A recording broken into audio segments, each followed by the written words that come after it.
So hi all, I am Vijay Jithani. So today's session we will focus on preparation for GitHub Advanced Security exams.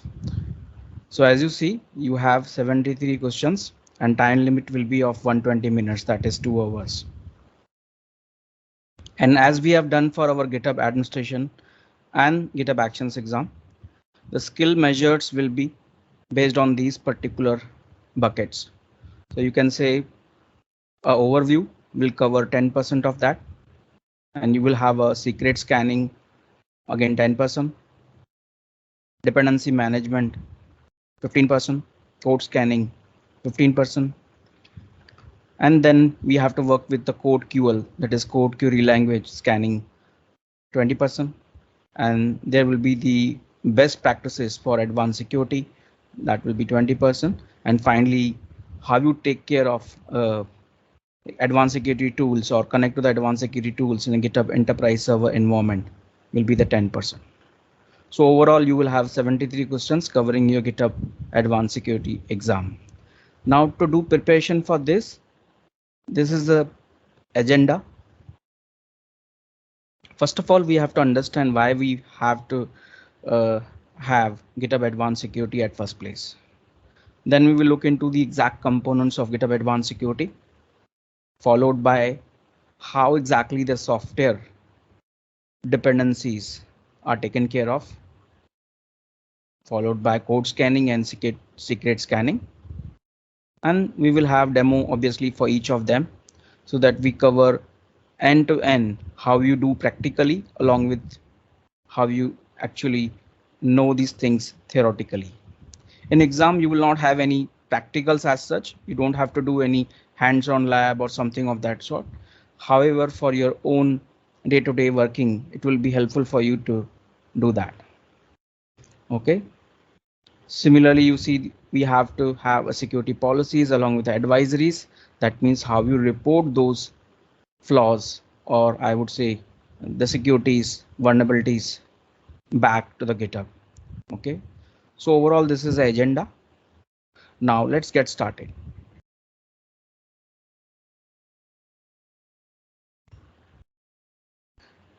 So if you see our traditional security model, what we follow in our software development lifecycle is obviously we start with creation of the project. Okay, so this is what it is being shared. After that, you have some kind of the sprints based on how timelines specific things. Okay, so you have a sprints on which you work towards the specific timelines, and then we have actual coding begin based on those time frames. Okay, so you will have a different developers working on their respective branches.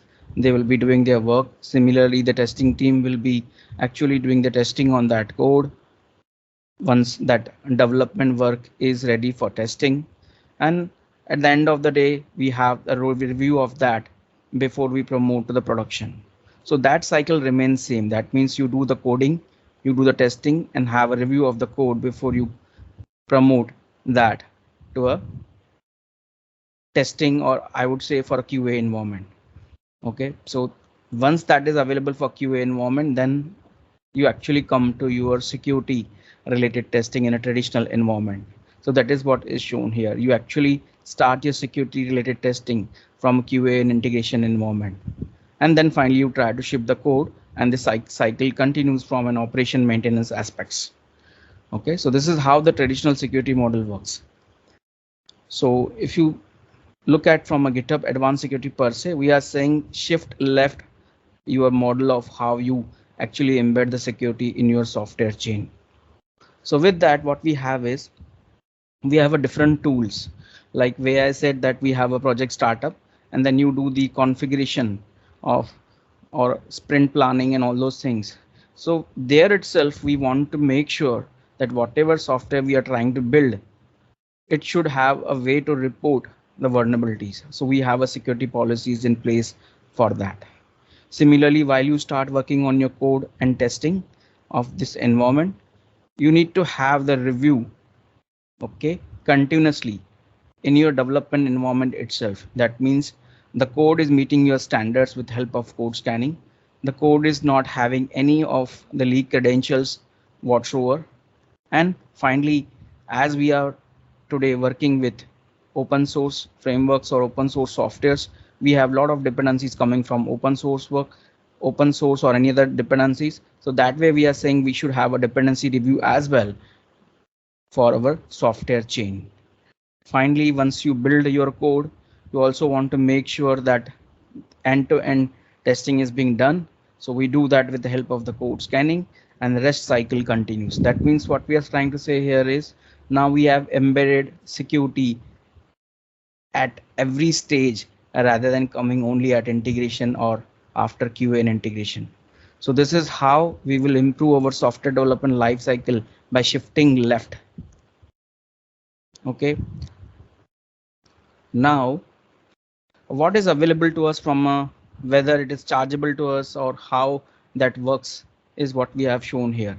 If you are working in a public repository, then obviously you have those already available to you for enabling of whether it is a code scanning, whether it is a security scanning or a dependency review.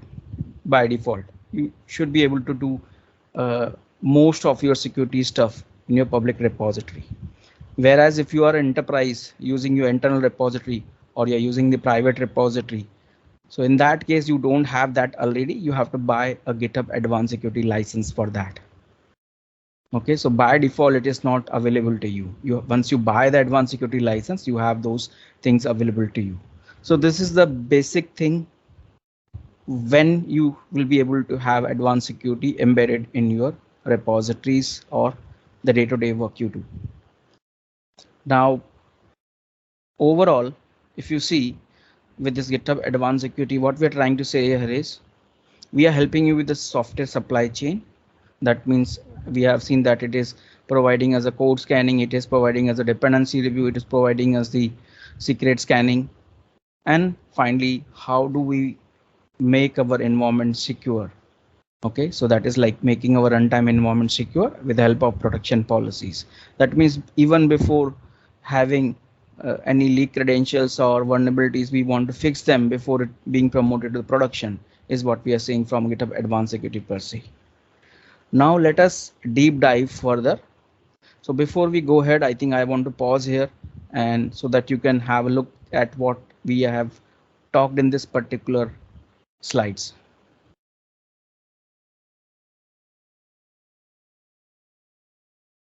A basic traditional security model versus what we are seeing for shift left security model.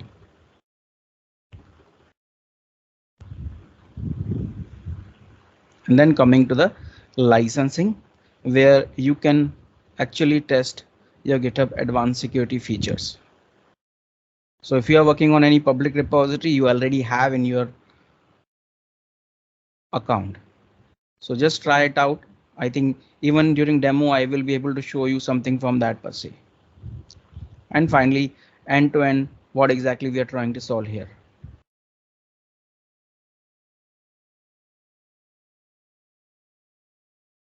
Okay, so let's move on and deep dive into respective components of advanced security.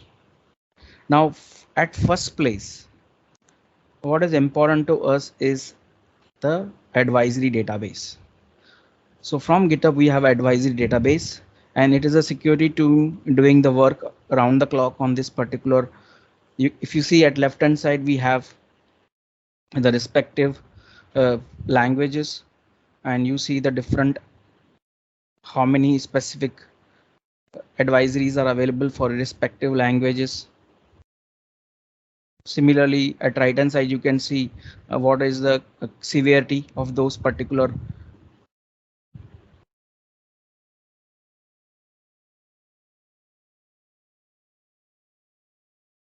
Okay, so it's high, moderate, critical.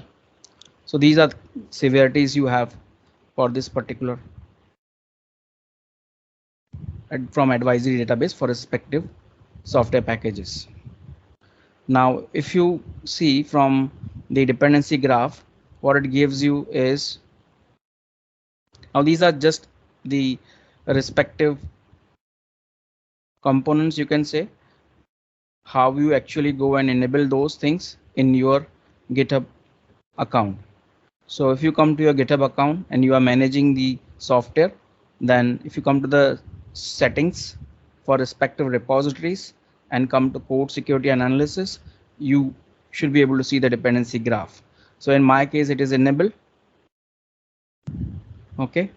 So while this is enabled, I think you should be able to see how those particular dependencies are flowing into your account. Okay, so while I do the demo for this, I think it will be very clear, but at this point of time for explaining, I'm just taking these examples. Similarly, okay, we have enabled dependency graph, but then what about how do we get alerts for that? So by basic, you have a dependency alerts, so you have to enable them. This will not be enabled automatically. You have to enable them, even if that is a public repository. You have to enable those dependency alerts, and once you enable those alerts, there will be a subsequent like security updates and version updates. Now what are those? Now if I say about security updates, these are nothing but the vulnerabilities in your repository. Like it is now, if you see for these particular security updates, GitHub will automatically raise a pull request and asking me to upgrade of this package from this version to this version. So the work has been done for these particular dependencies which it has been found in our, or vulnerabilities I would say, found in our code. Okay, now what is the base for this? Again, this coming back to our advisory database, this already has what are unknown vulnerabilities and against which it is trying to do a checks which provide us this kind of pull request. Okay, so dependency security updates will be providing us a pull request for us to review before it can upgrade from the lower version to higher version, or the version which is having vulnerability to the version which is have fixed these vulnerabilities. Okay, now this is about only the security updates. What about if I want to have upgrade my software from time to time? For that we have a version updates. So for that, I think the way you have known, like we have a lot of YAML files, and we have written the code for that, which will allow us to do the upgrades from time to time. Now, if you see the base part for any of these upgrades to happen, that means from one version to another version upgrade, I need a base package ecosystem. That means whether that is npm, whether it is JavaScript, whether it is Java, whether it is your C#. So those all things should come here as a part of package ecosystem. And following that, I will have where to look for those, whether it is a root, whether it is a particular folder, so that I have to mention. And followed by that, obviously, what will be the interval? That means should I check for these version upgrades daily, or whether I should check for them weekly? So if you see, we have given both of them just for a reference. Okay, so we have to create this dependent bot.yaml file for having to raise a version upgrades within our repositories. So ideally what we are trying to say here is base for us is a GitHub advisory database, which already has a known vulnerabilities to be taken care of. So using this as a reference, we are enabling a dependency graph in our repository, which will help us get upgrades, or at least it raises a pull request for us to review before we can upgrade them to the latest versions, or I would say the version which is free from any vulnerabilities. And then we move on to the sequential, that is a version upgrades done step by step, whether weekly or daily at respective time intervals. So from a dependency graph or from a software development lifecycle per se, now we have covered just the software dependency parts or dependency review on our repository. Okay, moving further, if you want to have a look of what is available to you as a part of security, you can click on the security tab, and then you will see these kind of respective checks already available. So from reporting per se, we have a security policies and advisories, and from alerting per se, whatever you have seen from a software development lifecycle, that you have a dependent bot which raises a pull request behalf of how the vulnerabilities are reported. Similarly, you do the code scanning based upon whatever is being reported from the code, or you can say you are querying or reviewing your code based upon the flaws. And finally, obviously, if something is being reported from your credentials are being leaked or maybe are embedded in your code. So these are the three things you can see along with the policies and advisories. Okay, so now let's move to the how exactly or what are the minimum permissions will you require before you can actually see these alerts. So if you are working on the repositories for code scanning, okay, so for code scanning alerts, you should minimum have write permission on the repositories. So what are the different types of permission you ideally will have? You will have a read, you will have a write, and then you will have admin permissions and the manage permissions. Okay, so these four types of the permissions you will have on your repositories. If it is a public repositories and if you have the free account, then obviously it will be just the collaborators and you as the owner of that repository. But if you are working in enterprise and organization, obviously you will have a read, write, manage and the admin kind of permissions or owner kind of permissions on your repositories. So minimum for code scanning alerts, for you to view and manage those alerts, you want to have a write permissions on repositories. And for secret and dependent bot alerts, you have to be a repository administrator or organization owner for you to see these alerts. Okay, so while I do the demo, I think it will be more clear on how we are doing these things. Okay, so let's start with the demo of the dependency graph.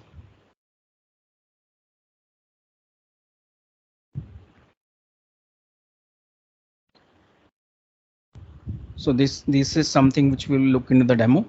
So let me open up the demo for. So this is my repository, which is having the vulnerabilities at this point of time. Now for us to have knowledge about advanced security, first of all, we should know the how to set them in your repository. So if you come to the settings, at left hand side you have under security, code security and analysis, and if you see a dependency graph is enabled. So if this is a public repository, this will be enabled by default for you. However, having said that, you should be able to look at whatever the dependencies you have based on the software you have in this particular repository. Okay, but then you have to enable the dependent bot alerts on your own. Okay, so if you enable alerts, then only you will get the alerts for that. Similarly, if the dependency bot has to do the work for you, that means open automatically the pull request based upon the way it finds the vulnerabilities. You have to enable the security updates as well, and finally the version updates as well. If you have the way we have seen, if we want to have upgrade of our softwares from time to time. Now looking at these, few things to look at is, first of all, let's look at the insights. Now in insights, if I click on dependency graph, now this is based upon whatever software we have in this particular repository. Now from that aspects per se, if you see, we have a critical 2 alerts, and this was detected automatically for us. NPM is the code base, and docs package lock JSON is a manifest or the log file which we have for which dependency is detected. Similarly is for JSON schema, load lash, and these are the different dependencies which are available in my repository. So this is how you can see your dependency graph. Coming back to the settings, code security and analysis.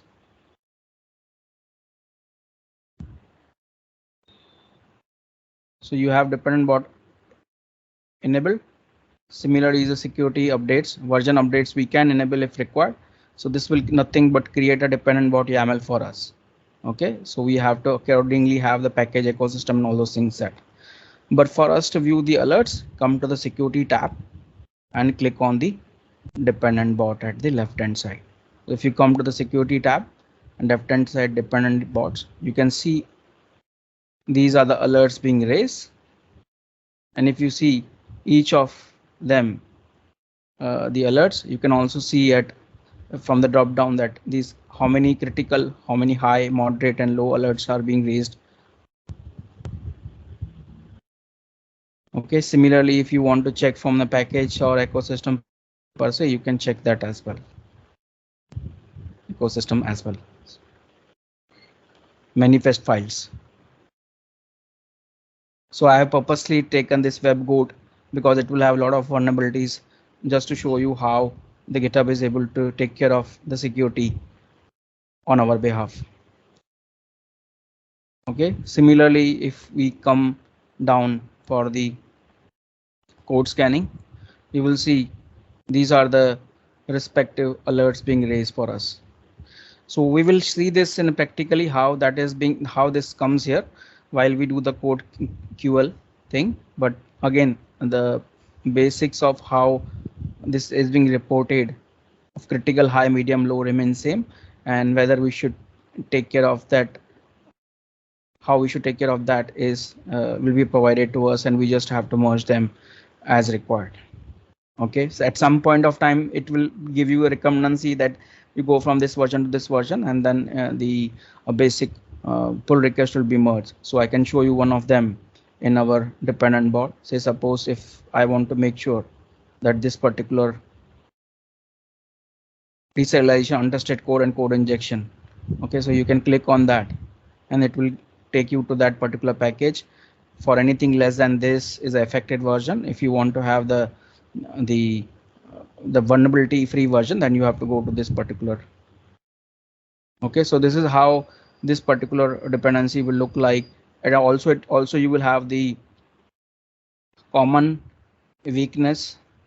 Okay, so exposure. So this will be kind of a what kind of exposure is, and there will be also common vulnerabilities and exposures, which will provide you the actual how that is being reported in the database system. Okay, so these are the few things you need to remember. I think not from exactly doing from exam per se, but I think these values will help you in future as well. Now coming to a pull request, if you see the way we have seen how we take care of these dependencies automatically, that means it raises the pull request for you. So suppose this, it is already being raised for us, and it will provide you what exactly the file changes it is asking us to do. Okay, it is changing the browser sync from 26.3 to 27.10, and once you review these changes, so that way you can come back to the actual conversation and have this particular verified. Okay, this is the manifest file you can look at. You can check what is changing. You can review changes and approve that. Okay, submit feedback and approve the changes. Or other way, the way we were going through our actual pull request is, if you come back to the pull request, click on the pull request. Here itself, it will give you if it is able to resolve automatically. It has a conflicting. So what we have to do is go to this particular file and change this version manually after checking whether this will work 100% for us. Okay, so if you come back to this pull request again, let us check if there is anything we can do automatically from automatic merging per se. Now this is available for us for automatic merging. So compatibility, it gives us this that GitHub is sure that 70% of the time this will work.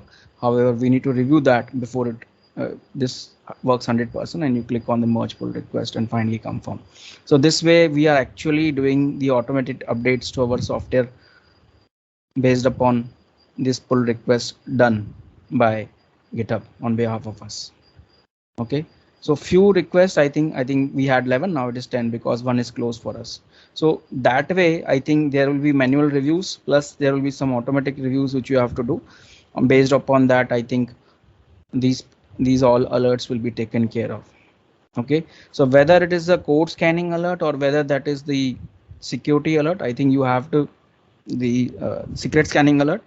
At the end of the day, we have to make sure the security is taken care of end to end. Okay, so that's all from this particular demo. Now let's come back to what we have to do from the code scanning per se. Now we have seen the advisory database, we have seen the dependency, how and where it has to be enabled, and the two type of alerts it can generate. One is obviously for the vulnerabilities, which we call the security updates, and second one is obviously for the version updates, where we have a dependent bot.yaml file, which where we have to provide the package ecosystem of respective software. Okay, then what is this code scanning? Code scanning is nothing but a workflow, and at backend it is an engine which actually uses your code as a data. Okay, so when I actually import this code in a form of data, so it does some kind of checks. Okay, so to do the checks, it requires obviously some kind of a language, or I would say the way you run queries on your database for fetching data. Similarly, it requires for your code scanning some kind of queries. So that is the reason we see this is a code query language based scanning. Okay, so if you see, this is similar to how your GitHub actions look like. That means anything and everything on push to a respective main branch would maybe a production branch. Similarly, if something is being asked for review for merging of those changes to the main, then also this code scanning should get triggered. Okay, and third, obviously the way it can trigger is you have a daily checks at a respective time interval, is what this is showing as of now. Now before I can actually do this scanning, I want to build this code. Okay, so when I build this code, that means making these packages ready. So I need to have a respective permission on for reading those security alerts. That is where I'm saying whoever is this raising, that means this CodeQL, this workflow is run by the CodeQL action account, right? So GitHub action needs security events write permissions to read those before it can actually analyze those alerts, right? So permission required is security events write. Similarly, a minimum read on actions and contains, it has to read through the repository is what is required. From CodeQL, what is next is how do we initialize this? That means how we want to make, based upon the language we have selected on which we want to run this CodeQL, it will create the database at the backend. You don't have to do anything, it will be done on your behalf. So for this, it will be initialized. So for each of these languages, there will be a respective database created and initialized.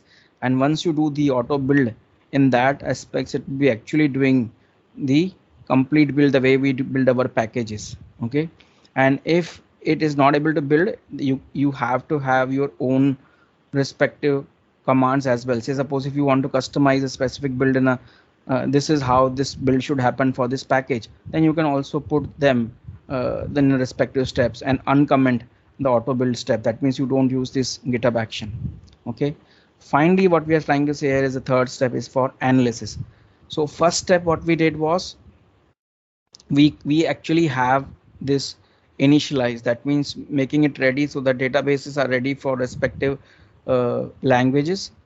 Okay, then we are actually doing the build of our code, and third is our analysis, which will be actually creating the alerts for us. Okay, so this CodeQL analysis will do that for us. Okay, these are already ready built actions which you are using directly in your actions, GitHub actions. Okay, so this is the one way of how you set the query, or I would say code scanning on your repository. The other way is, say suppose you don't want to use this, you have the very stringent requirements of running this manually on your servers where your data or repositories are hosted. So in that case, you can also download the CodeQL CLI tool. It comes in a form of a package or bundle. Then you have to create a CodeQL directory which is nothing but your home directory, and based upon your languages you create a subdirectory. That means, say suppose npm, I will create a npm as a subdirectory within that particular home directory, and then try to initialize that CodeQL is what you will be requiring. Now how that looks like from the command line aspects is, you have to create a database for every language which you want to run code scanning on. That means any software you are aware that it is npm or C#, so you have to have a database created before you can run the analysis on top of that. So the CodeQL database create is how, and obviously this is a root, and this is giving you the how it is running on JavaScript. Okay. Similarly, if you want to run analysis on top of that, once this is initialized kind of thing, which you have seen in CodeQL actions for GitHub, similar is how the analysis is being done here. CodeQL database analyze.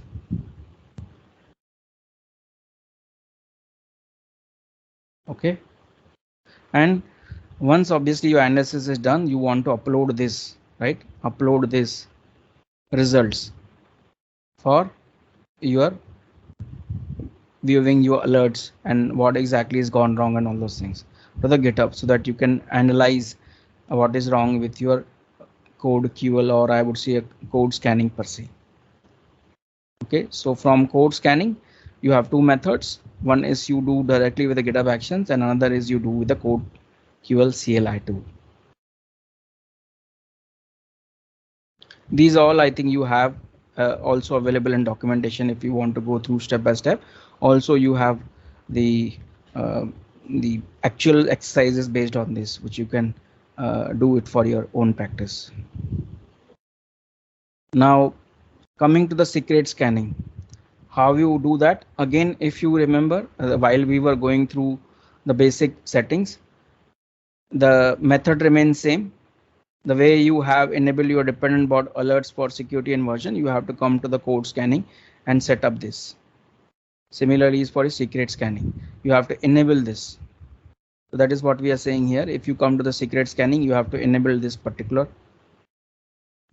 toggle. Okay, so you have to enable this so that secret scan will be enabled.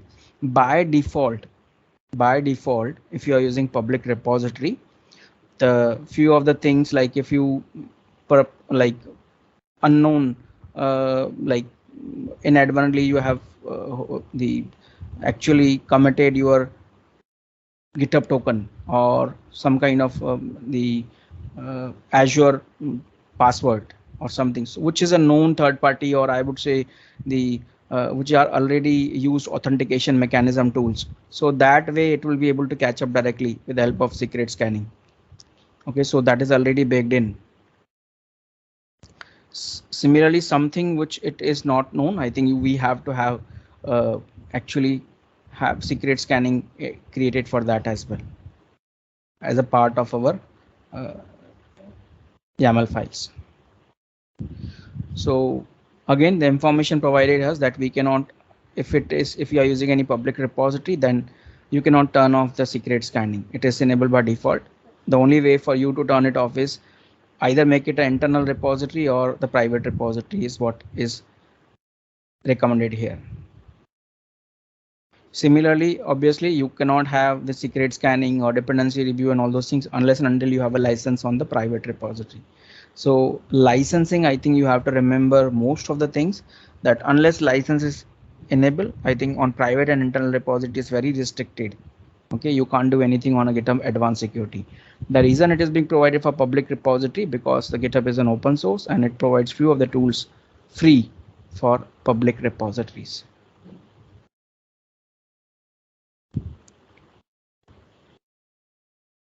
Now let's come to the demo for CodeQL. Now again, coming to our repository. Okay, so I have a code here, and the way I've shown you the GitHub action, again coming to the workflow, we have CodeQL analysis.yaml, which is nothing but a workflow for doing the analysis on our code.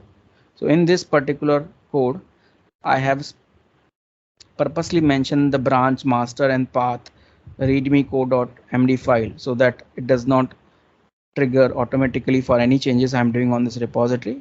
And again, the way we have seen the jobs of how we have to do, I'm currently using Java and JavaScript are the languages for the scan.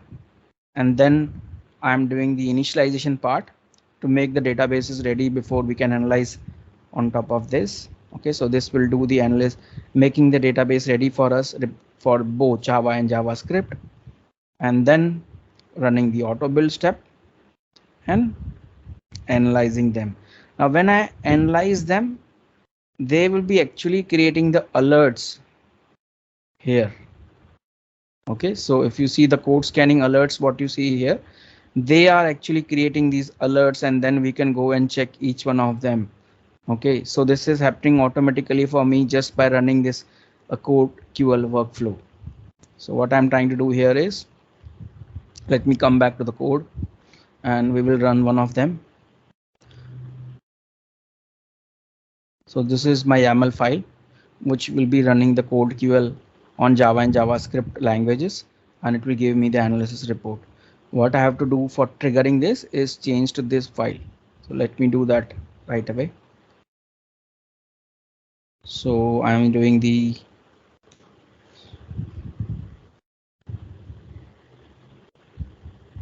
start code scanning for me. Okay, so I'm just,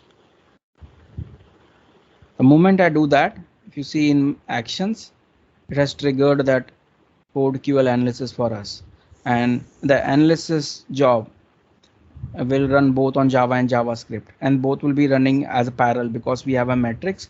Both jobs can run parallelly.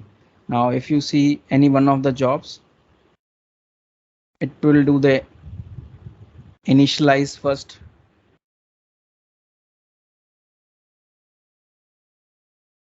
So I'm just showing you the steps. It will do the initialize first, and then it will do the auto build for us based upon the path we have provided.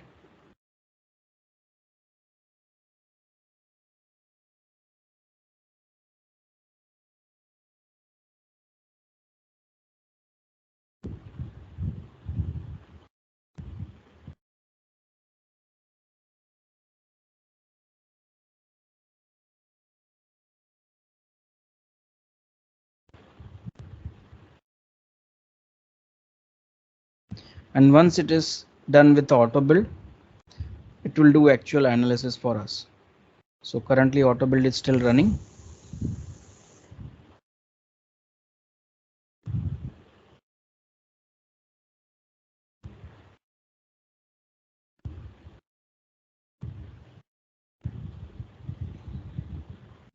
So while we have used Java and JavaScript, you can use your own language. It can be Go, it can be the C# or any of the languages which you have seen, which we can include in our package ecosystem. You can include any of them.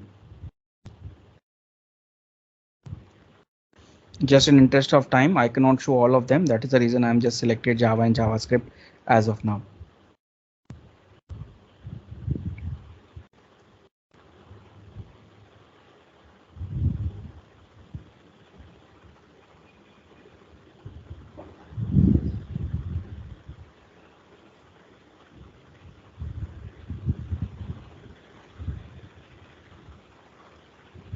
As it is going through complete repository or that folder, so it is going to check each and every file for this code scanning.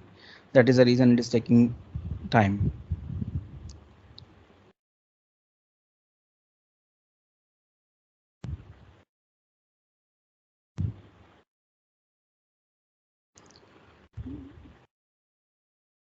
So while Java is still running, I think JavaScript is done because it is not a compiled. I think it is directly. So if you check the code analysis part of that, 172 results of the files it has processed, and after post performing CodeQL analysis, I think it will also do the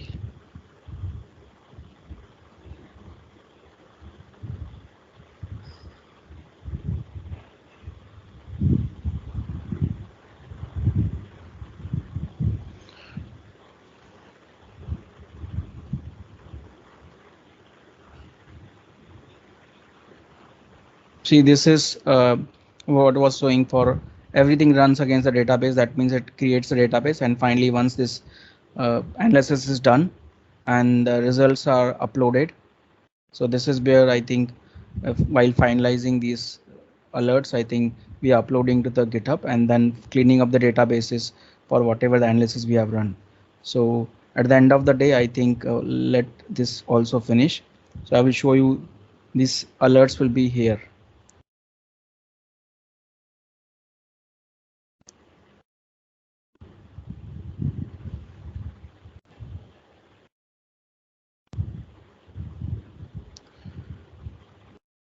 Okay, so this is kind of a this kind of alerts you get based upon. So this is what I was saying, that you have written this particular block, okay, at this particular in this particular file, which is a Java file, and based upon that, how we do the deserialization of the data is what is being shown here, and also the relevant code. Okay, so that gives you a complete information why this alert has been raised and how you can fix that depending upon the language you have used. Okay, so now while you do this in your testing environment, you also have option to really dismiss this alert saying that I'm using this in a test environment, or this is a false positive alert, I have already been taken care of this, or I'm already sure that this is very legacy environment, it won't get fixed. So this is how you will actually can ignore this alert or close this alert for yourself. Okay, so this for each of those code scanning alerts, I think you can go and do the analysis on your own. Okay, so this is how for each of them I think it has provided you the respective code fixes. Again, this remains same, it will give you all the relevant details. And something which I have already told you, if you can fix automatically something for you, it will provide you as a pull request as well. Okay, but from the code scanning, I think you can directly go, while from Win Security also, you just go to that code scanning alerts, bring you here.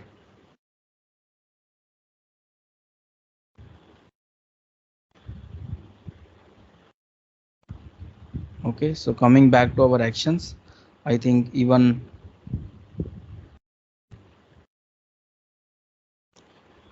Java is also done for us.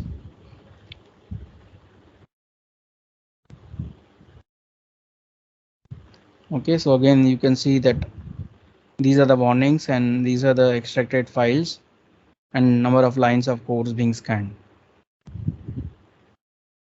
and uploading results for us. So it will actually process this kind of file. Okay, static analysis done on this particular code files and upload results on GitHub so that we get an alerts for that. But at least you can, it is this particular summary will be helpful for you if you want to go file by file or go directly to this respective security alerts in the code scanning. Each of them is listed here. Okay, so now coming back to on how you take care of code security policies. Now, till now we have covered, first of all, why GitHub Advanced Security is required. What are the components which make up the GitHub Advanced Security? Let it be code scanning or secret scanning, or even the permissioning from read, write, manage, and the ownership. Okay. Now, but important thing is, if I am working in an open source environment, I need something to report if I came to know that this is not something, this is not secure, or this will bring in the bugs at a later point of time. So I should have a way to actually report that. That is the reason where security policies comes into picture. With the help of GitHub security policies, we have a security.md file. It can be either .github folder, it will be either in the docs folder or the root of your repository. These are the three locations which you can have the security.md file. The reason that is being because it is already being to have a structure to how we do this security reporting. These three folders is which you will consider, And what you have to have there is in respective security.md file is just a kind of a document for us. It will list down which is a supported version for your languages or software being used.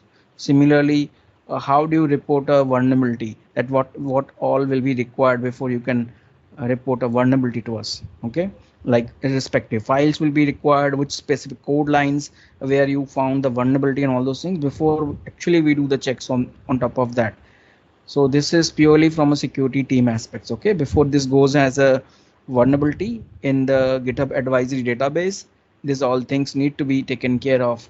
Or even before going to the GitHub advisory database, it will come to the code owner. Okay, so these all things is required or a best practices to have in your repositories. Okay, similarly, it may also include your respective security or governing laws. That means this you cannot do, or whatever is your hardening standards should come clearly in your security.md file. Okay, the other thing is, okay, I have done vulnerability reporting now, but how would the owner or what the owner will do? So once owner gets that particular vulnerability, they will try to understand whole respective code you have provided, a respective code lines and everything, let it be.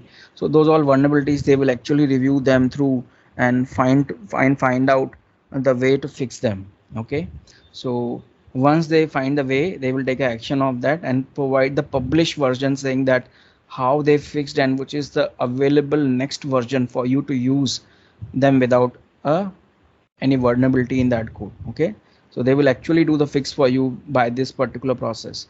First, they will try to understand whatever you have reported. They take an action by providing you the patch, because they have developed the software. Obviously, they have to provide the patch to you.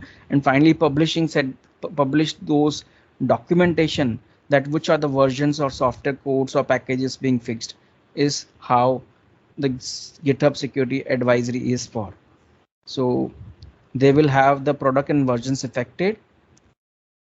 They would have severity of those particular alerts which was raised, and what were the different type of security weakness they were trying to expose.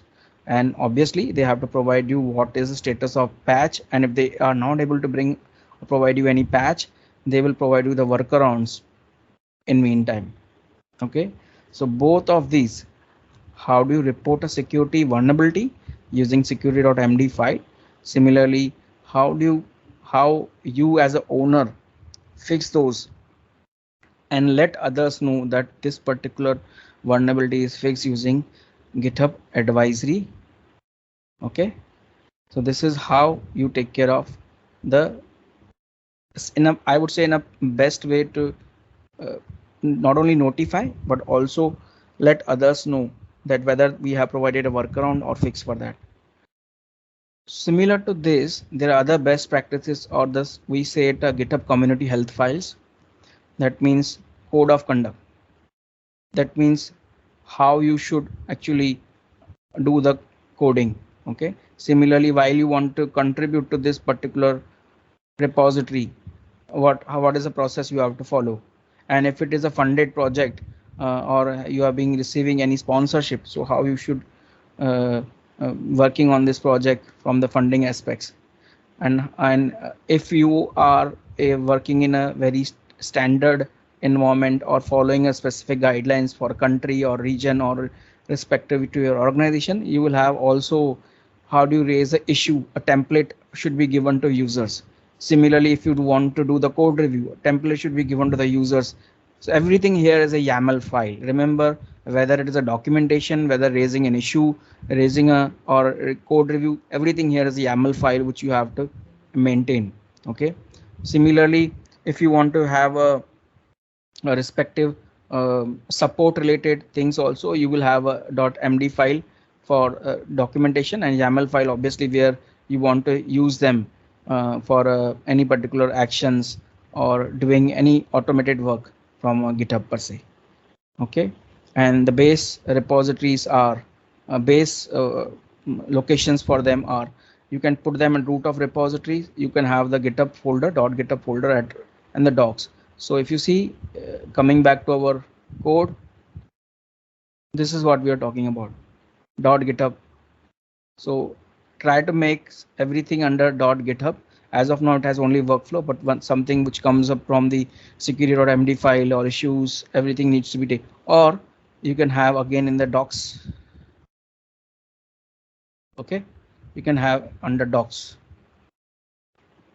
or at the root of your repository. That means here. So that is where I think these are 3 locations being suggested as the best practices which you should follow. Now from exam aspects, I think this will take you at least 70 to 80% of what is required from the exams aspects. Okay, so you should be able to work through whatever we have seen in our agenda. That means let me go back to our agenda.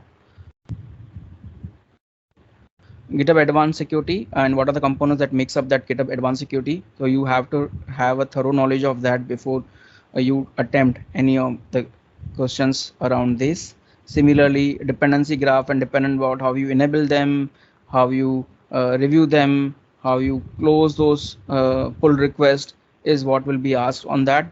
And code scanning and secret scanning will be more of a GitHub Actions workflow or a protection on that particular branches. Okay, so this is again, you will need a practice on how you create those workflow.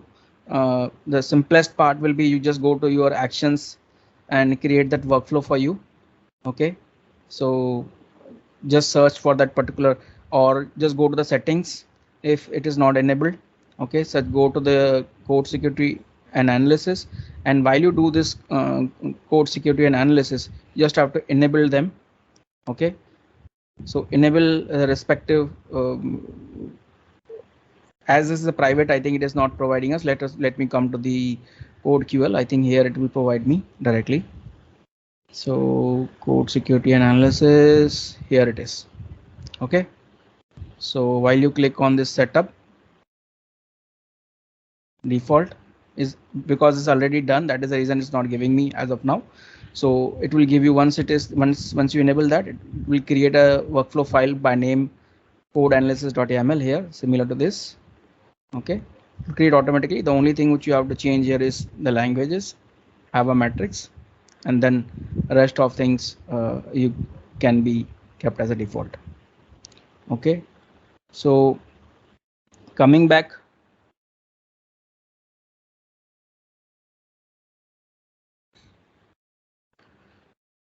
what we have covered so far. Okay, dependency graph and dependent bot, I think we are very much sure on how that we enable. It should be enabled for security alerts as well as the version updates.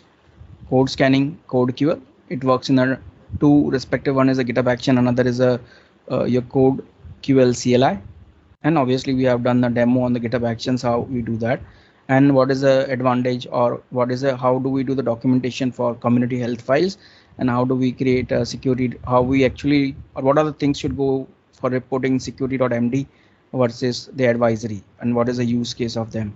Okay, so that is what we covered. Now for preparation of this exam, you also have a collection. Okay, so from GitHub, you have on learn.microsoft, you have a GitHub Advanced Security collection. If you want to give that exam, I think these are the respective modules which you can complete before you can actually appear for exam. Now in each of them, I think they have given you how do you take care of the basic overview questions. Similarly on how do you enable dependent bot, how you take care of security scanning, and it also has the exercise as well. So if I drill down any one of them, you also have exercise. So like similar to this, you can start directly the exercise, so you get a hands on to that. So this is what I was saying. 2 ways: you work on your own repository to some extent, and then you do complete the exercise from this collection. Should be more than sufficient for you to clear the exam. Okay, so coming back to again the module or collection. So important thing to note here is each of the respective advanced security components we have covered. Okay, secret, code scanning, security vulnerabilities, So this is more on a CodeQL CLI versus the GitHub Actions, and this is towards the hardening of how you do the hardening. Okay, manage access is what you will learn through these particular modules. So in interest of time, I won't be able to cover each one of them. I think it the way they have written, I think you see the timings. It will take near to, I would say, 8 hours or so for you to complete each and everything. And more important thing, I think, which I have not covered in my module is how do you actually remove the sensitive data if you have already committed.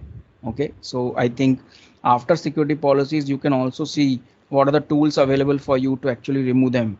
So I think they will mostly talk about two tools. One is Git filter repo, and there is BFG repo cleaner tool. They also given you the command lines. So there will not be any practical on based on that, but I think you should remember the process of doing this or running this tool for removing any sensitive data. Okay. Now, what are these sensitive data? It can be credentials, it can be private keys, files, anything and everything which you see here in this diagram. Okay. And on top of that, as you know, being GitHub being it has history of what all commits we do. We have to contact the support team for removing the references to that history.